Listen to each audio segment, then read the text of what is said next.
doon sa mga estudyante na tulungan natin. But para kay Mariden Ventura Calyan, DPA Sese, as Vice President ng Academic Affairs, this will be your final warning to me. Okay? Let's do this! So dito kasi, meron kang nilabas dito, Miss Ventura. Kung makikita mo, basahin natin yung sulat na nilabas mo, Miss Ventura. Sabi rito, attention all campus academic, all campus OSWD, OSDW, all university dean, all campus student council federation.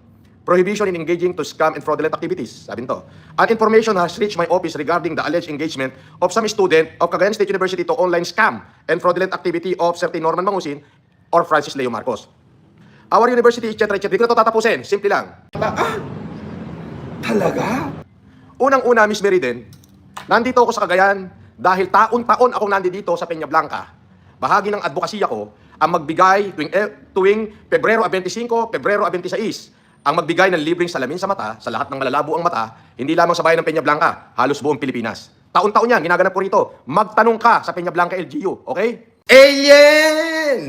Una, wag mo akong tatawaging Norman. Hindi Norman ang pangalan ko. I am Francis Leo Marcos. Okay? Nek-nek mo! Now, habang nandito ako namamalagi sa Cagayan, bahagi ng aking vlog na kung sino man ang unang dumating habang nagla-live ako, binibigyan ko ng 5,000 piso. Nek-nek mo! Totoo yun. Magmamano lang. Tuwa ako! Yes. Maraming estudyante, hindi lamang CSU. May mga taga North Luzon State University, meron kung saan-saan galing.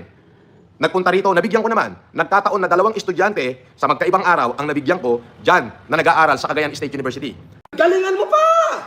Galingan mo pa, putang ina mo! Now, marami kong basher. Yung mga basher ko, binash kayo, binlag kayo. Ngunit magtatanong ako, nasaan doon ang scam? At ipaliwanag nyo paano naging scam, Miss Meriden o Mrs. Meriden Ventura. Ngayon, naglabas ka ng statement, parang inaakusahan mo ako na ako ay scammer.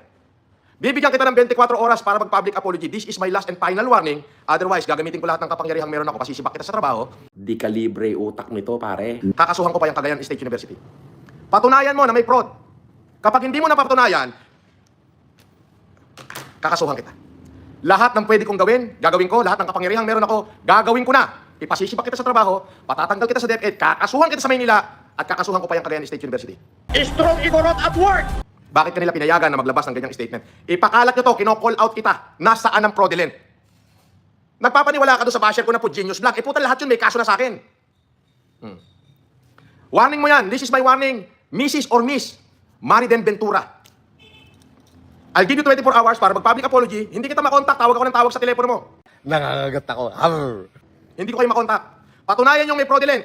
Pag wala, yan na yung simula ng wakas mo. Sisiguraduhin ko sa'yo, patatanggalan kita ng lisensya, pasisibak kita sa trabaho, at higit sa lahat, didimanda namin yung Cagayan State University. Kung meron kayong reklamo, contact sa Mora and Poblador Law Firm. Yan mga abogado ko. 24 hours. Ngayon pa lang, ipadadrop ko na sa abogado kang complaint sa DepEd. Yun lang. Ipakalat nyo to, paratingin nyo sa kanya.